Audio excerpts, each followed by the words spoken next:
Ciao, sono Davide Necu e ho deciso di raccontarvi la mia visione di città attraverso un luogo che racchiude tutto ciò che è accaduto a Torino negli ultimi 100 anni. Ci troviamo nel quartiere Barriera di Milano, a pochi passi dalla cinta daziaria che nel 1912 allargava i confini della città. Qui, all'inizio del XX secolo, si tracciavano strade prima ancora che spuntassero i palazzi e si costruiva la città del futuro ad immagine e somiglianza dell'industria. Fabbriche da una parte e case per gli operai dall'altra, che intanto arrivavano dalla provincia e poi sempre da più lontano. L'integrazione avveniva sul posto di lavoro. Di quella trasformazione sono rimaste numerose tracce, segni indelebili che testimoniano la storia della nostra città. Oggi, al posto di quelle fabbriche, c'è il parco Aurelio Peccei, incassonato tra due monumenti del passato industriale di Torino.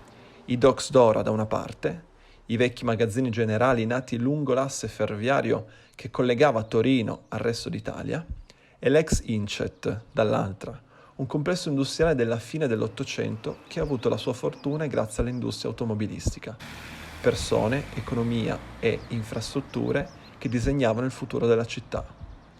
Oggi al Parco Peccei non ci sono più gli operai, ma nuove generazioni di italiani nati con un cognome straniero, abituati a parlare italiano con i propri compagni di classe e arabo, cinese e rumeno con i genitori. L'integrazione che parte dai banchi di scuola. Alcuni di questi luoghi sono stati recuperati e trasformati in spazi commerciali, abitativi e ricreativi. Altri invece rimangono vuoti come cattedrali senza più fedeli, in attesa che qualcuno gli dia una nuova vita. E altri ancora, come la ferrovia che un tempo trasportava le automobili al resto del paese, un giorno collegherà in alta velocità l'Italia al resto d'Europa. Persone, economia e infrastrutture che disegneranno il futuro della città. L'inclusione sociale è un tema molto importante per il nostro paese e per la nostra città, perché nel corso degli ultimi 30 anni l'Italia e Torino in particolare si sono impoveriti. Nuove povertà sono entrate nelle nostre vite. Per fortuna sono state compensate da uno sviluppo tecnologico e culturale che ci ha dato nuovi strumenti e che hanno in qualche modo arricchito la nostra vita. No? Chiamiamo questo potenziamento. Ci siamo potenziati in termini di relazioni, abbiamo molte più relazioni, in termini di conoscenze, di informazioni a cui abbiamo accesso, nei modi in cui utilizziamo il tempo e lo spazio. Queste opportunità hanno però una precondizione ed è una precondizione di natura culturale, di natura cognitiva. Questa è l'occasione per nuove forme di povertà. Non tutti hanno accesso a queste risorse. Non hanno accesso a queste risorse coloro che hanno una bassa cultura, non hanno accesso a queste risorse chi non ha possesso della lingua o chi non ha pienamente sviluppate le proprie capacità cognitive. Dice Michel Serres, non è un mondo per vecchi, perché i vecchi fanno fatica a stare dietro ai cambiamenti di cui parliamo. Tutto ciò è vero per l'Italia ed è vero per Torino in modo particolare. Torino è una città che ha avuto uno sviluppo economico negativo più grave che altre città, è una città che storicamente ha un basso capitale sociale. Questo i torinesi non lo sanno tanto e hanno forse difficoltà ad accettarlo, ma è così, vuol dire un sistema relazionale più povero, vuol dire separazioni nella società, mondi che restano separati e non dialogano, quindi sia a livello orizzontale che a livello verticale, no? Fra chi guida la città, le elite, e chi invece si trova in una posizione subalterna. Questo ha come effetto un mancato sviluppo economico, perché lo sviluppo economico è legato alle interazioni sociali, alla ricchezza degli scambi che ci sono nella società, e questo crea anche le premesse per altre forme di ingiustizia. L'accesso alle opportunità è legato alle appartenenze. Chi non appartiene a determinati mondi ha meno opportunità. Il risultato è per esempio che i giovani torinesi, i millennials, in 2 casi su 3, no, la ricerca che abbiamo fatto, se avessero opportunità di andarsene, se ne andrebbero all'estero. Una parte di essi lo fa e quindi c'è un fenomeno di migrazione intellettuale per lo più sempre più importante. L'inclusione sociale è quindi una necessità per la nostra città, deve essere una rivoluzione culturale in grado di cambiare il modo in cui noi viviamo e che restituisca una città più ricca dal punto di vista delle relazioni e del capitale sociale.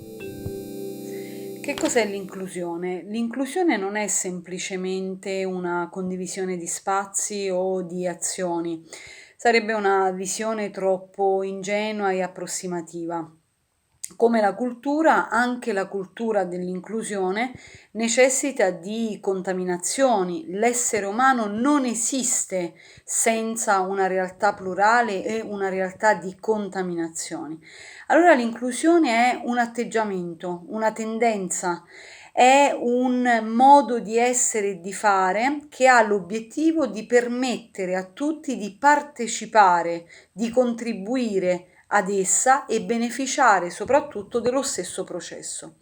La parola viene dal latino inclusio, inclusionis ed indica appunto la capacità di garantire a tutti gli individui o gruppi sociali, specialmente di quelli di condizioni di segregazione o emarginazione o fragilità sociale, di avere stesse possibilità e soprattutto un'opportunità di realizzarsi come individui e ancora di più come persone. Alla luce di questo possiamo distinguere diverse forme di inclusione: l'inclusione scolastica, ovvero dare agli alunni la stessa capacità e possibilità di essere studenti, con stessi strumenti, stessi percorsi e anche un uguale metro di valutazione. La inclusione sociale, che significa avere la capacità da parte dello Stato o comunque del terzo settore di dare a tutti gli stessi diritti di accedere alle risorse, che sia la scuola, che sia il diritto allo studio, che sia il diritto al lavoro, che sia anche il diritto al divertimento e quindi alla capacità di essere persona. L'inclusione sociale è un processo che consente in questo senso sia a persone singole che a gruppi di persone di uscire da una situazione di emarginazione e di segregazione e di entrare pienamente come attori del cambiamento, come costruttori della propria realtà nella vita sociale del paese in cui si vive e della realtà che si vive. L'obiettivo dell'inclusione in questo senso è migliorare la condizione di vita delle persone, aumentare il senso di identità collettiva e quindi anche di sottolineare una forma di solidarietà tra le persone.